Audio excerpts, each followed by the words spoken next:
Bismillahirrahmanirrahim. Alhamdulillahi rabbil alamin. Wa bihi nasta'inu ala umuri dunya waddin. Wassalatu wassalamu ala asyrafil anbiya'i wal mursalin. Nabiyyina wa habibina Muhammad wa ala alihi wa sahbihi ajma'in, amma ba'd. Sahabat-sahabat, ikhwan dan akhwat yang dimuliakan oleh Allah Subhanahu wa ta'ala, kita kembali melanjutkan kuliah dan kajian kita terhadap salah satu kitab yang ditulis oleh Syekh Dr. Abdullah Al-Khatir rahimahullahu ta'ala, yang menghidangkan kepada kita beberapa cara, beberapa muslihat yang biasa digunakan oleh syaitan untuk menjatuhkan orang-orang saleh, menjatuhkan orang-orang yang beriman, menjauhkan kita dari Allah Subhanahu wa ta'ala dan dari cita-cita mulia kita untuk mendapatkan jannah al-firdaus dan selamat dari siksa neraka Allah Subhanahu wa ta'ala. Dalam kesempatan kali ini kita akan membahas jalan masuk yang keenam yang biasa digunakan oleh syaitan tanpa kita sadari untuk menjauhkan dan menghalangi kita untuk melakukan kebaikan, melakukan amal saleh, dan menyiapkan segala bekal dan persiapan yang kita butuhkan untuk pulang ke negeri akhirat. Pintu yang keenam atau jalan yang keenam yang biasa digunakan oleh syaitan adalah membuat kita tidak memposisikan diri kita dengan segala potensi kita pada posisi yang sebenarnya. Kalau di dalam kitab ini Syekh mengungkapkan hal ini dengan mengatakan adamu at-taqdiris sahih lidzati wa qudratiha. Jadi syaitan akan membuat kita tidak memposisikan, tidak memberikan apresiasi yang tepat terhadap diri kita dan juga terhadap potensi diri yang Allah berikan kepada kita. Nah, untuk bisa memahami ini, di sini Syekh mengatakan bahwa inna lisyaitani tariqataini fin nazari bidzat. Bahwa sesungguhnya syaitan itu punya dua trik. Syaitan itu punya dua trik untuk membuat kita melihat pada diri kita ini dengan cara pandang yang salah, dengan cara pandang yang keliru. Dan dua trik ini adalah trik yang kontradiktif, yang bertentangan. Tetapi syaitan menggunakan dan memanfaatkan kedua trik ini untuk membuat kita berhenti beramal, berhenti melakukan kebaikan. Cara yang pertama atau cara pandang yang pertama adalah nadratu al-i'jabi wal ghurur.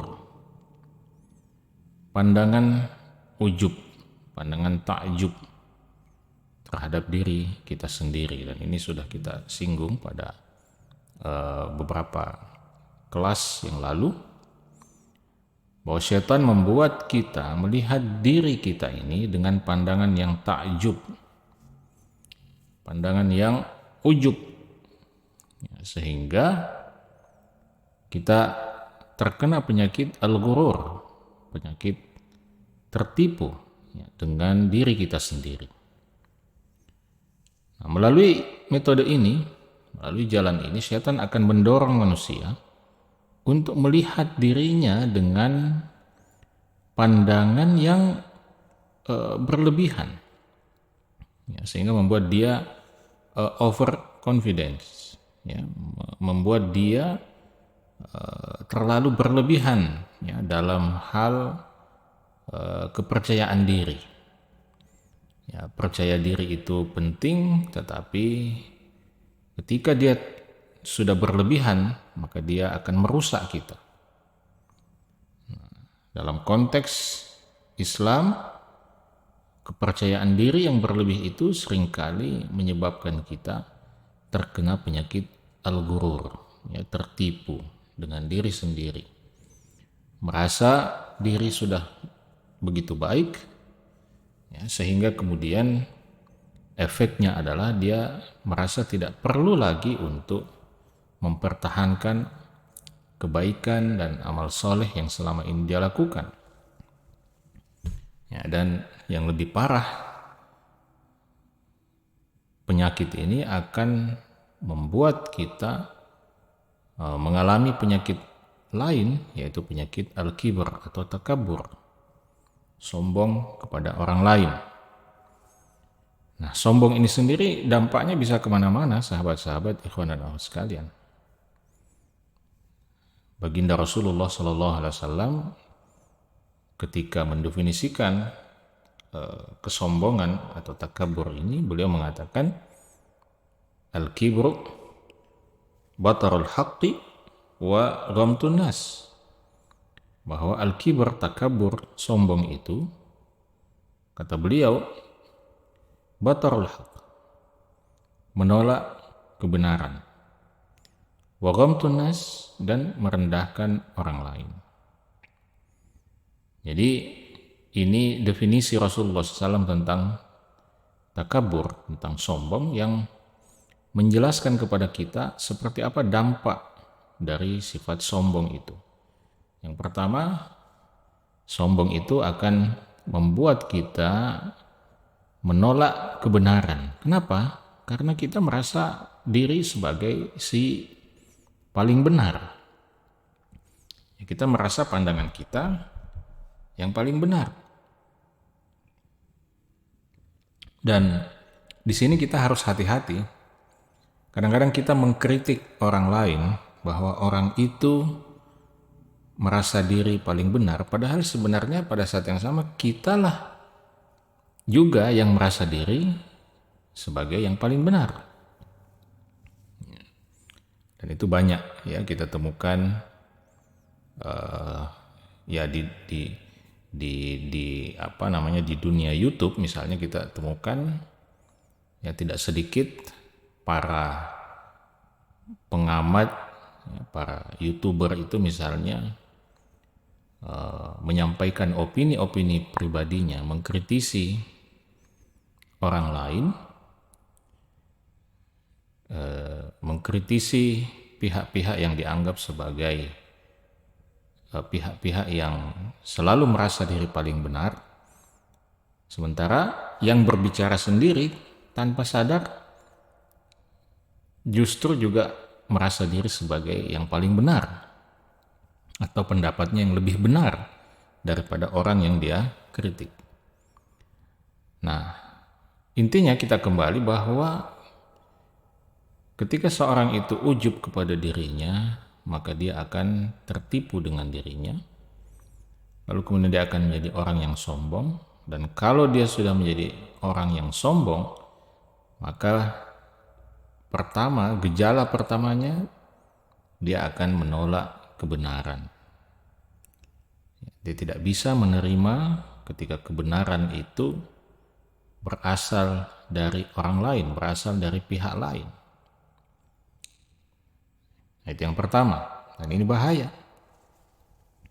Ya, ini sangat-sangat berbahaya. Karena itu para ulama menyatakan kesombongan itu adalah salah satu penghalang utama seseorang mendapatkan ilmu yang bermanfaat. Jadi ada dua kelompok manusia, kata sebagian ulama, yang akan terhalangi untuk mendapatkan ilmu yang bermanfaat. Yang pertama adalah al-mustakbir, orang yang sombong. Ya. Sampai-sampai dalam syair Arab ada ungkapan yang mengatakan, al-ilmu harbun lil fatal muta'ali, kasayli harbun lil makanil ali. Kata penyair ini, al-ilmu harbun lil fatal muta'ali. Ilmu itu menjadi musuh bagi pemuda yang sombong, pemuda yang tinggi hati. Kasaili harbun lil makanil ali, sebagaimana gelombang air, aliran air itu menjadi musuh bagi tempat yang tinggi. Air tidak mungkin mengalir dari atas ke bawah. Maka ini yang pertama, kelompok manusia pertama yang tidak bisa mendapatkan ilmu yang bermanfaat. Orang yang sombong. Nah, yang kedua adalah mustahin, al-mustahi. Ya, manusia yang terlalu berlebihan rasa malunya sehingga rasa malunya tidak proporsional. Tidak pada yang semestinya. Dia malu untuk belajar. Dia merasa rendah diri untuk bisa belajar, sehingga itu kemudian menjadi penghalang bagi dia untuk menuntut ilmu. Nah, jadi ini pintu yang pertama atau trik setan yang pertama dalam mengarahkan cara pandang kita terhadap diri kita. Jadi setan membuat kita memandang diri sendiri dengan pandangan yang takjub. Setan akan membisikkan kepada kita bahwa anta taf'alu wa taf'al. Ya, engkau sudah melakukan ini, sudah melakukan ini. Engkau sudah mempunyai capaian ini, capaian itu. Sementara orang lain belum apa-apa. Nah, inilah maka setan membuat kita menjadi sombong sehingga kemudian kita masuk pada efek yang kedua dari sombong itu, yaitu ghamtun nas, merendahkan orang lain. Jadi kita akan menolak kebenaran, apalagi kalau kebenaran itu berasal dari orang yang kita rendahkan, orang yang kita anggap remeh, orang yang kita anggap tidak punya apa-apa. Dan ini sangat berbahaya. Sangat-sangat berbahaya. Dan berapa banyak orang yang kemudian tidak lagi punya semangat untuk belajar, untuk menuntut ilmu, lantaran dia memiliki pandangan yang seperti ini terhadap dirinya sendiri. Dia menganggap dirinya lebih baik, sehingga untuk apa saya hadir di sana? Apalagi misalnya kalau dari segi akademik dia telah mencapai atau berada pada posisi yang tinggi dibandingkan dengan orang lain, sehingga dia kehilangan ketawaduannya. Kehilangan apa? Ketawaduannya. Dan ya inilah sesungguhnya yang terjadi pada iblis, yang menyebabkan iblis itu kemudian diusir dari surga Allah Subhanahu wa taala, lalu kemudian bahkan dia menjadi makhluk yang menjadi pelopor segala bentuk kejahatan, kemaksiatan dan keburukan di alam semesta ini. Nah, bermula dari itu tadi, bermula dari cara pandang yang keliru dalam mengapresiasi diri sendiri dan mengapresiasi potensi yang Allah berikan. Kita melihat diri kita terlalu istimewa, sehingga kita kemudian kemudian tidak bisa menerima kebaikan, menerima manfaat, menerima ilmu dari orang lain. Semoga kita tidak ada yang mengalami kondisi semacam ini. Maka kita harus melatih diri ya, melatih diri untuk tidak berlebihan dalam mengapresiasi diri, tidak berlebihan ya dalam melihat capaian-capaian pribadi kita, tidak berlebihan dalam melihat prestasi-prestasi yang kita miliki, tidak berlebihan dalam melihat potensi-potensi yang Allah Subhanahu wa taala berikan kepada kita. Kenapa? Karena kita harus selalu sadar bahwa semua kelebihan yang kita miliki itu sepenuhnya karunia Allah Subhanahu wa taala yang bisa Allah Subhanahu wa taala ambil, bisa Allah cabut kapanpun Allah menghendakinya. Karena itu seorang mukmin yang sejati ketika dia menyadari betapa besarnya karunia, potensi, kelebihan yang Allah berikan, maka itu akan semakin mendorong dia untuk merendah kepada Allah, mendorong dia untuk selalu memuji Allah Subhanahu wa taala dan tidak menepuk dada dan membanggakan diri, menyombongkan diri dengan semua kelebihan-kelebihan itu. Nah, jadi ini trik yang pertama ya. Jadi setan akan membuat kita melihat diri ini dengan cara pandang yang terlalu berlebihan. Kemudian cara pandang yang kedua, yang merupakan cara pandang yang ekstrim, ya, yang maksud saya ekstrim itu dia kontradiktif ya dengan pandangan yang pertama, yaitu adalah nazratu al-ihtiqar. Setan membuat kita justru memandang diri kita dengan pandangan yang merendahkan. Jadi setan membuat kita meremehkan diri sendiri, merendahkan diri sendiri, dan setan melakukan itu kadang-kadang dengan alasan agama. Setan akan membisikkan kepada kita, engkau harus tawadu. Bukankah Allah Subhanahu wa taala menyuruhmu untuk tawadu? Siapa yang tawadu maka Allah akan tinggikan derajatnya. Ya, engkau tidak pantas, engkau tidak capable untuk melakukan atau menjalankan urusan ini. Ini untuk orang-orang yang hebat, ini untuk orang-orang yang punya kapabilitas dan seterusnya dan seterusnya. Setan akan terus menghembuskan bisikan-bisikan yang membuat manusia merendahkan dirinya sendiri. Ya, dan yang paling berbahaya adalah ketika bisikan-bisikan semacam ini dilakukan oleh setan untuk menghalangi kita melakukan atau mencapai obsesi dan cita-cita akhirat kita. Ya, misalnya ketika kita ingin lebih tekun beribadah, setan akan membisikkan bisikan-bisikan yang merendahkan seperti ini. Misalnya mengatakan, siapalah kamu ini? Kamu tidak ingat masa lalumu seperti apa? Kamu tidak usah berlebihan. Ya, kamu tidak usah berlebihan untuk ibadah kepada Allah.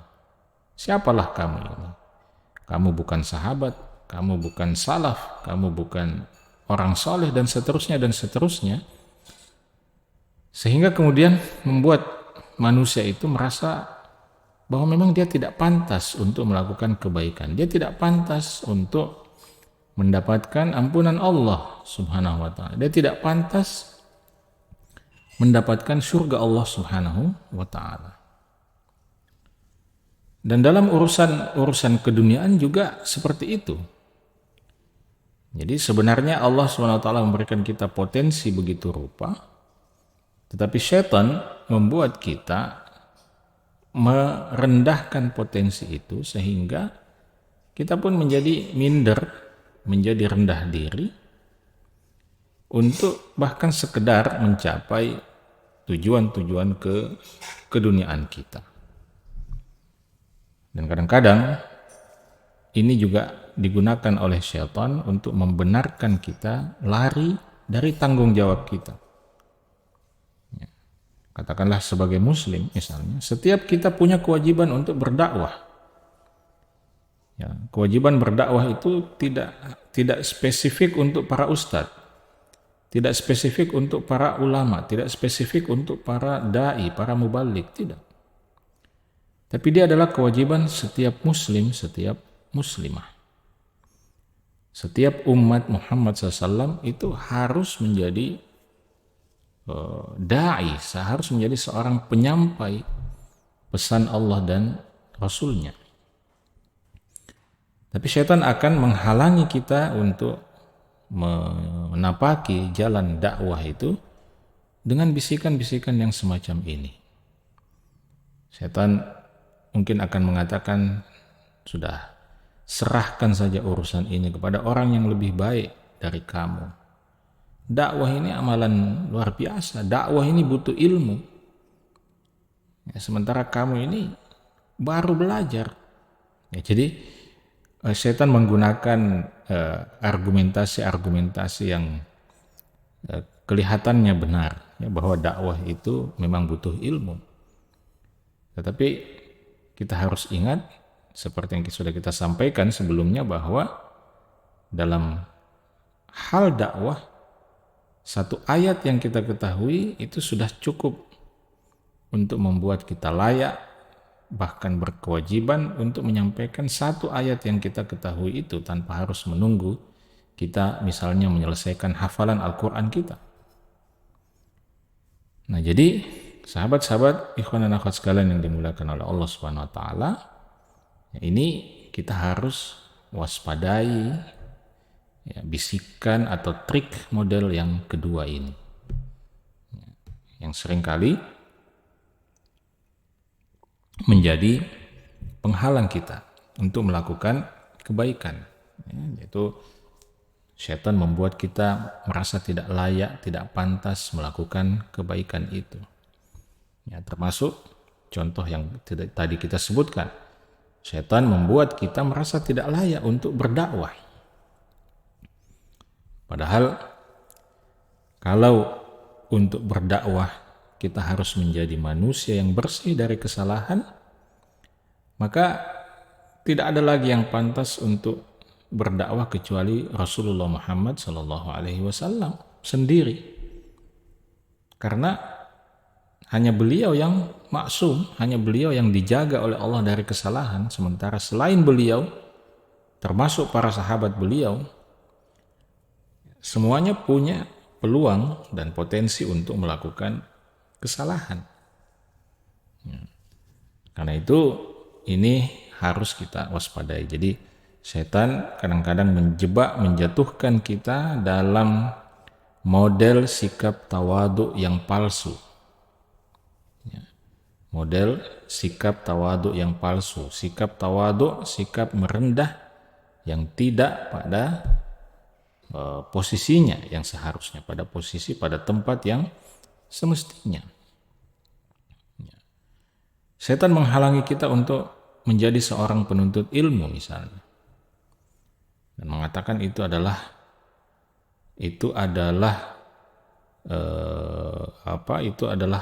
pekerjaan yang spesial dan engkau tidak layak, tidak pantas untuk itu.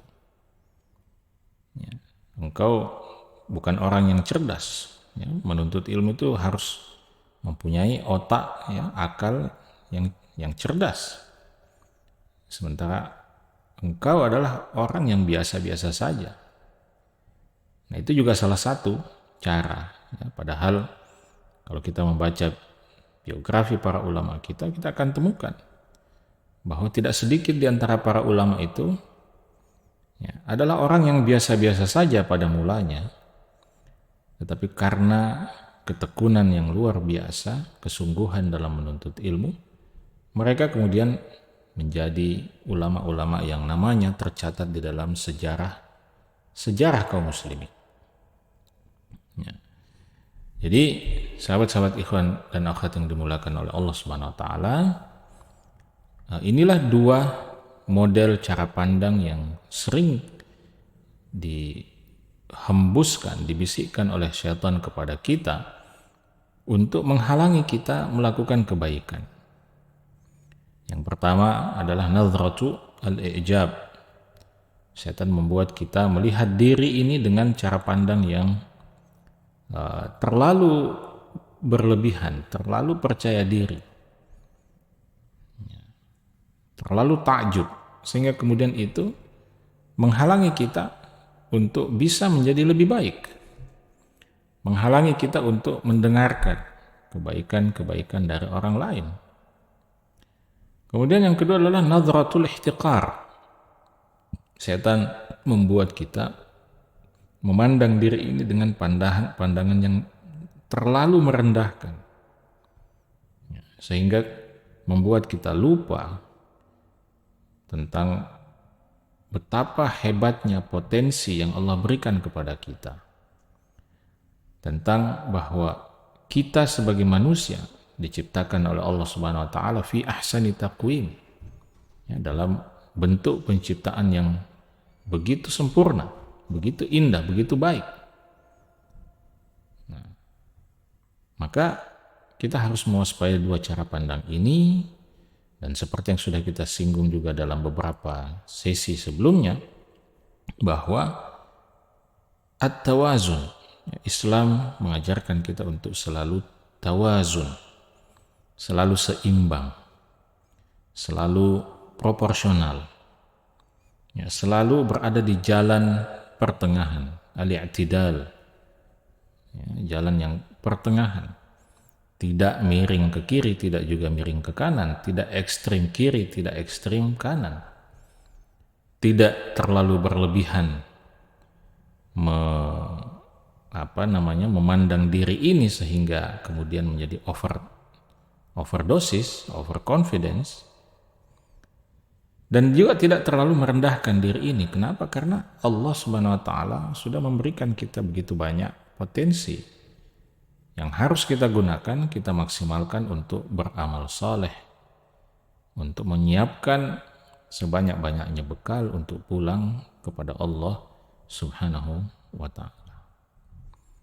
Maka kita harus paham trik syaitan dan muslihat syaitan untuk menjatuhkan kita dan menjauhkan kita dari amal saleh, menjauhkan kita dari Allah Subhanahu wa ta'ala, menjauhkan kita dari cita-cita akhirat kita yang mulia. Demikianlah sahabat-sahabat sekalian, trik atau jalan pintu yang keenam yang biasa digunakan oleh syaitan untuk menjatuhkan orang-orang soleh seperti Anda. Semoga dengan kita memahami ini, kita bisa lebih memperbaiki diri dan memposisikan diri kita pada posisi yang layak, yang pantas, posisi yang semestinya sebagai hamba Allah Subhanahu wa ta'ala. Demikian, sampai bertemu kembali insyaallah dalam kajian yang akan datang. Semoga bermanfaat. Assalamualaikum warahmatullahi wabarakatuh.